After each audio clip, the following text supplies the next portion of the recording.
Welcome po mga kuya, akong lingkod Jonathan TV Vlog. Sa babalik po mga kuya, ang topic natin for today is about sa ating mga santo na napakagaling at napakahusay ng ating mga santo na dapat natin tularan po mga kuya.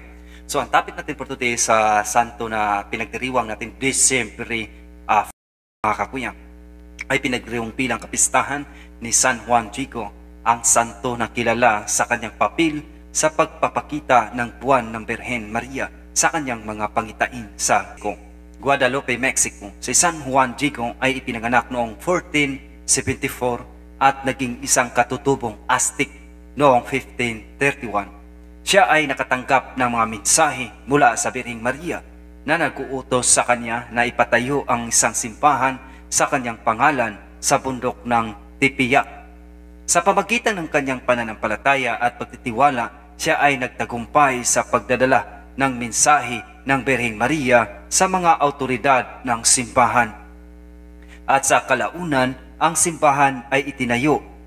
Si San Juan Diego ay nakanonize ni Papa Juan Pablo II noong Hulyo 31, 2002. Siya ay tinuturing na patron ng mga katutubong tao at ng mga misyonero po mga kakuya. Ang kanyang kapistahan ay nagdiriwang ng kanyang debosyon sa mahal na Birheng Maria at ang kanyang mahalagang papel sa kasaysayan ng pananampalatayang Katoliko sa Mexico po mga kakuya. So ano bang ibig sabihin ng katutubong Aztec?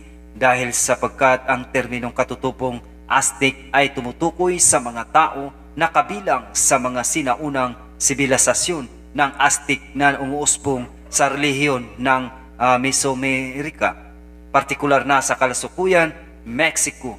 Bago ang pagdating ng mga Europeo, ang mga Aztec ay kilala sa kanilang mayayamang kultura, relihiyon at sistema ng pahamalaan.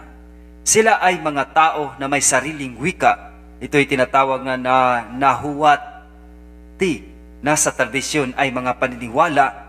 Ang kanilang lipunan ay nakatuon sa mga Diyos at mga ritual, at ang kanilang kabihasnan ay kilala sa mga monumental arkitektura tulad ng Templo Mayor sa Tenochtitlan.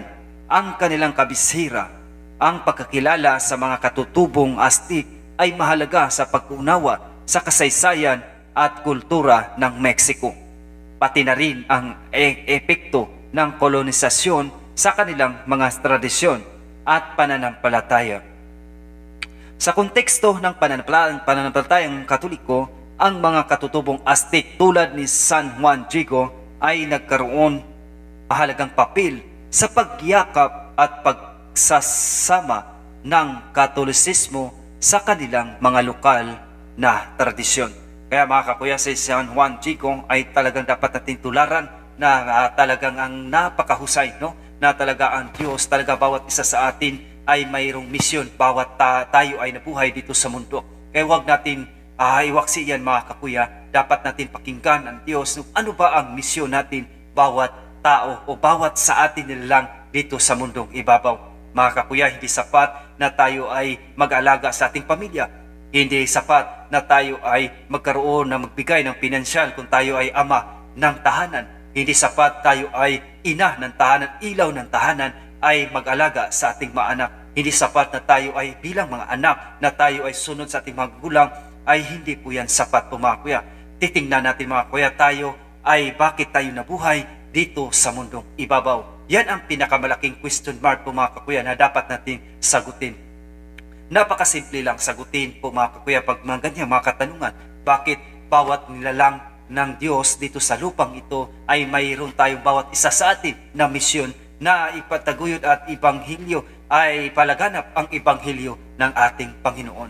Ating tahanan ay dapat tayo ay magturo ng ating Panginoon, lalo na po ang turo ng ating inang iglesia po mga kakuya, no? About sa katekism o CCC, katekism ng Catholic Church sa ating mga anak. Magturo po tayo sa ating mga anak ng mga prayer. Magturo po tayo sa ating mga anak kung paano magdasal, paano mag-alagad o paano mag-serve sa inang simbahan. Yan ang pinaka-importante po mga kakuya na dapat natin i-boost out o dapat natin ipalaganap ang salita ng Diyos. Paano magbasa ng Biblia ang ating mga kapamilya. Mga kakuya, hinahamon tayo sa araw na ito na si Juan Diego na talagang ito ay talaga sa kanyang pagyakap, no, bilang binyagang Kristiyano, na tayo ay tularan din natin ang ating mga santo. Hindi lang natin kilala ang ating mga artista dito sa mundong ibabaw na ito. Dapat mas kilalanin natin ang mga santo na dapat ito ay nagbibigay ng inspirasyon sa ating buhay po, mga kakuya. No? Nananawagan si Kristo sa bawat isa sa atin. Anong sabi ni Kristo? Magpakabanal kayo sapagkat ako'y banal. Ibig sabihin, nanawagan si Kristo talaga na tayo ay magpakabanal. Hindi nanawagan si Kristo na tayo ay magpakayaman. Hindi nanawagan si Kristo na tayo ay magpakasaya dito sa mundong ibabaw na ito. Nanawagan talaga si Kristo na tayo ay dapat magpakabanal ayon sa turo at doktrina ng ating simbahan po, mga kakuya. Nawa mayroon tayong naunawaan sa araw na ito po, mga kuya. Like and share, subscribe sa ating YouTube channel o FB page po, mga kakuya, para mapalaganap pa natin ang doktrina ng ating inang simbahan. God bless at ingat po kayo. Jesus Christ, the Son of God, was born for you and me. He came to bring the good news, from sin to set us free. The blind, the deaf, the lame, the poor, His power meant to see. He gave His life upon the cross, eternal life the key.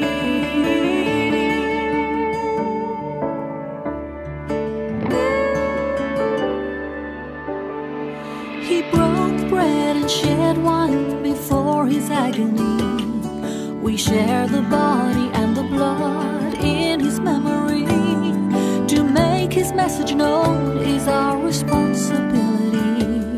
So here we are.